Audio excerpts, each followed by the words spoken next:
अस्सलामुअलैकुम स्टूडेंट्स मैं हूं एतजाज़ अहमद और आप लोग देख रहे हैं मेरा YouTube channel the physicist Aitzaz Ahmed. Students, आज का जो हमारा लेक्चर है दैट इज़ अबाउट 18.6 है, क्लास 10 फिजिक्स है, चैप्टर 18 है 18.6 रेडियो आइसोटोप्स। स्टूडेंट्स, हमने इससे पहले कुछ टॉपिक्स पढ़े हैं दैट वाज रेडियो एक्टिविटी या रेडियो डिके। तो रेडियो एक्टिविटी बेसिकली एक ऐसा हमारा टॉपिक था कि जिसके अंदर हमने स्टडी किया कि all that elements which have the atomic number greater than 82, कि आपके पास जितने भी एलिमेंट्स होते हैं, elements with atomic number greater than 82,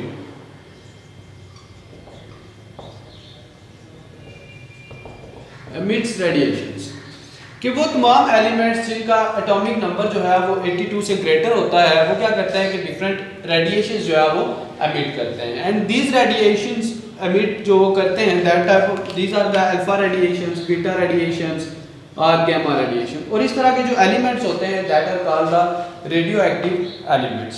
और उनके लिए कंडीशन ये है कि that have atomic number greater than 82। और हमने ये भी स्टडी किया था कि ये एक स्पॉन्टेनियस प्रोसेस होता है, कि ये ऑटोमेटिकली होने वाला काम होता है, इसको किया नहीं जाता। ऐसे तमाम एलिमेंट जिनका एटॉमिक नंबर ग्रेटर देन 82 हो वो खुद ब खुद जो है वो क्या करते हैं, डिफरेंट रेडिएशंस एमिट करते रहते हैं। And that elements are called the radioactive और naturally radioactive elements. But आज का जो हमारा टॉपिक है इसमें हम स्टडी करेंगे कि ऐसे elements have atomic number less than 82। ऐसे एलिमेंट्स के जिनका इवन एटॉमिक नंबर जो होता है वो क्या होता है, 82 से लेस होता है। तो उन एलिमेंट्स को डिफरेंट मेथड के जरिए से बम्बार्डमेंट करवा के उनको एक्सेलरेटर रिएक्टर्स के अंदर डाल के या डिफरेंट मेथड से क्या किया जाता है कि उनके अंदर से भी रेडिएशन जो होती हैं वो एमिट करवाई जा सकती है। तो दिस टाइप ऑफ एलिमेंट्स जो होते हैं that are called radioisotopes. के एलिमेंट्स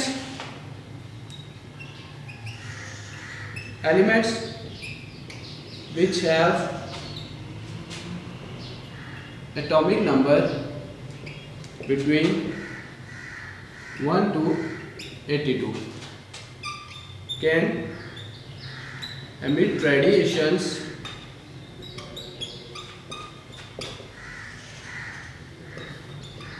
artificially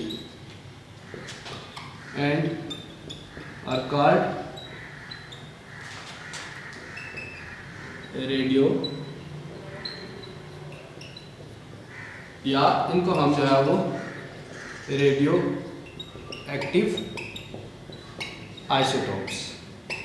तो ऐसे एलिमेंट्स के जिनका एटॉमिक नंबर जो है वो 1 से लेके 82 तक यानी लेस देन 82 होता है और उसके बावजूद आर्टिफिशियली उनसे जो है वो डिफरेंट रेडिएशंस एमिट करवाई जा सकती हैं, those elements are called the radioactive isotopes, या हम उनको जो है वो सिंपली रेडियो आइसोटोप्स कहते हैं। और उनकी डिफरेंट एग्जांपल्स हैं हमारे पास, जिनमें हमारे पास सोडियम है। So for example sodium Na, और आपके पास इसके अलावा जो डिफरेंट एग्जांपल्स है फास्फोरस है, कार्बन है, कोबाल्ट है। तो these are all the radioactive elements. तो ये एलिमेंट्स इनमें अगर आप देखें तो इसका सोडियम का एटॉमिक नंबर जो है वो 11 होता है, फास्फोरस का जो है वो आपके पास 15 है, कार्बन जो है इसका C दैट है 11, और इसी तरह से कोबाल्ट 60 है। तो ये सारे एलिमेंट्स जो होते हैं आपके पास students this have the atomic number less than 82, और उसके बावजूद इनके अंदर से डिफरेंट जो है वो रेडिएशंस एमिट होती है। तो this type of elements which can emit radiations even have the atomic number less than 82 are called the atomic radioactive isotopes.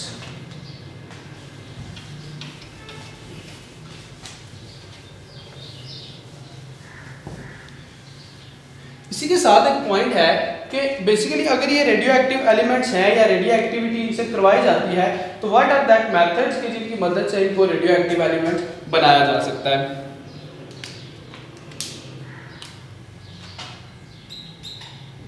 How radioactive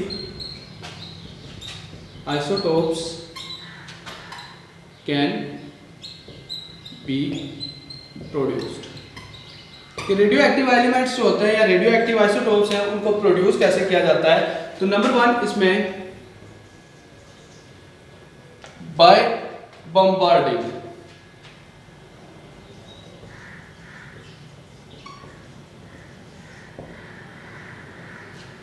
और नंबर 2 है putting them into nuclear reactors.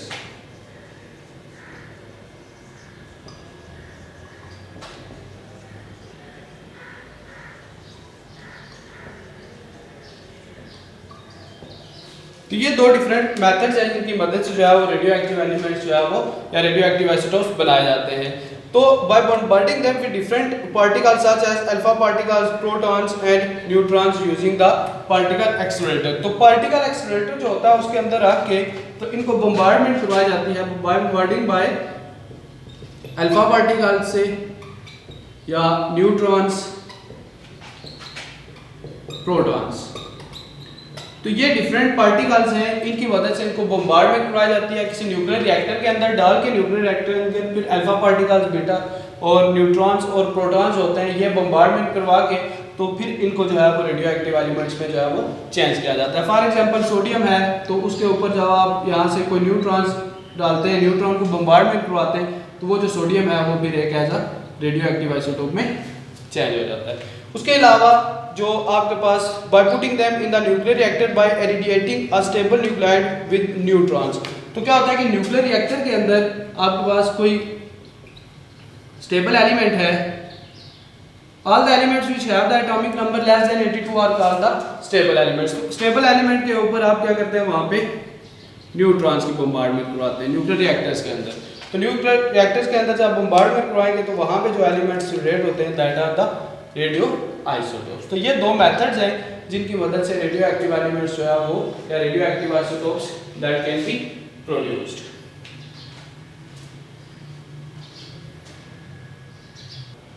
इसी के साथ students हमारे पास ये कुछ यूजेस हैं radio active isotopes के इन मेडिसिन। हालांकि ये टॉपिक थोड़ा सा आगे मजीद वास्ट है, इसमें बैकग्राउंड रेडिएशंस भी हैं और देन इनका डिफरेंट फील्ड्स के अंदर रेडियो आइसोटोप्स का यूज़ है, बट वो हम नेक्स्ट अपने एक लेक्चर में जो है वो उसको इंशाल्लाह डिस्कस करेंगे कि what are the background radiations and what about the uses of radioisotopes in different fields of life, like आपका जो एग्रीकल्चर वगैरह है या आपकी जो मेडिकल लाइफ है डिफरेंट, उनके अंदर इनको किस तरह से यूज़ किया जाता है। बट अभी जो है हमारे पास बेसिकली यूज़ ऑफ रेडिएशन जो है वो या radio active isotopes in medicine. तो उसमें नंबर 1 रेडियो एक्टिव आइसोटोप है हमारा दैट इज कोबाल्ट। कोबाल्ट 60 जो है वो ये है कि रेडिएशन थेरेपी के अंदर यूज होता है to prevent cancer, to prevent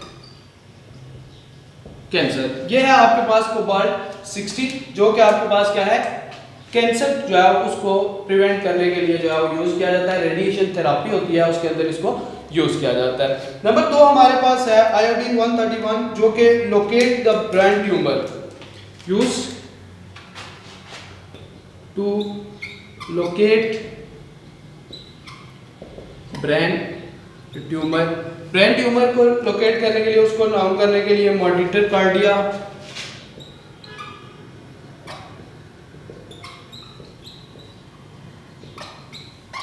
और इसी तरह से लीवर को मॉनिटर करने के लिए जो है वो उसको यूज किया जाता है। इसी तरह से थायराइड एक्टिविटीज होती हैं उनमें जो है वो बेसिकली आयोडीन 131 यूज किया जाता है। इसके अलावा कार्बन 14 है मेटाबॉलिज्म चेंजेस के लिए।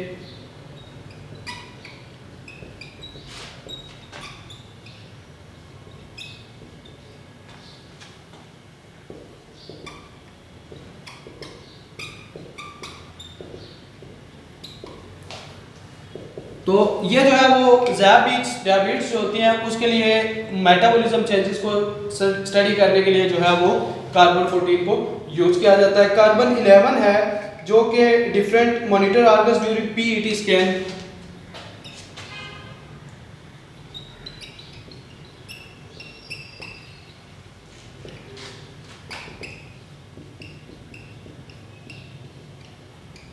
पीटी स्कैन के दौरान जो डिफरेंट ऑर्गन्स है उनको मॉनिटर करने के लिए कार्बन 11 जो है वो एक रेडियो एक्टिव आइसोटोप इसको यूज किया जाता है। इसके अलावा है सोडियम 24 जो कि ब्लड सर्कुलेशन को स्टडी करने के लिए यूज किया जाता है।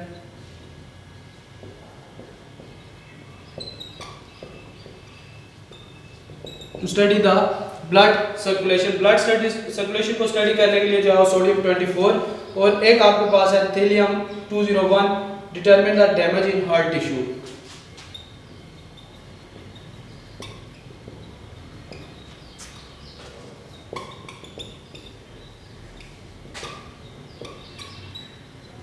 तो हार्ट टिश्यूज के अंदर जो डैमेज है उसको डिटरमिन करने के लिए जो है वो इसे यूज किया जाता है। तो these are the some uses of radioisotopes in medicine के अंदर, मेडिकल के अंदर या मेडिसिन के अंदर इनका जो डिफरेंट यूज है वो किस तरह से किया जाता है। लाइक आपके पास ये कैंसर को दूर करने के लिए, इसी तरह से आयोडीन जो है वो ब्रेन ट्यूमर के लिए, मेटाबॉलिज्म चेंजेस के लिए, आपके पास कार्बन 14 है, कार्बन 11 है जो कि डिफरेंट ऑर्गन्स को पीटी स्कैन के दौरान जो है वो मॉनिटर करता है। सोडियम 24 जो है वो ब्लड सर्कुलेशन को स्टडी करने के लिए यूज किया जाता है, और थैलियम 201 जो है वो determination of damage in heart tissues के लिए जो है वो इसको यूज किया जाता है। तो these are the different uses of the radioisotopes in medical.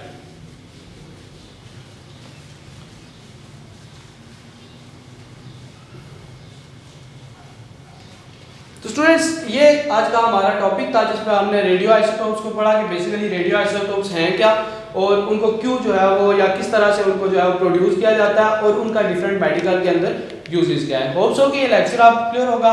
अगर इससे रिलेटेड आपके पास कोई क्वेश्चन है तो वो कमेंट सेक्शन में जरूर कीजिए। इंशाल्लाह I will answer your questions. Thank you so much.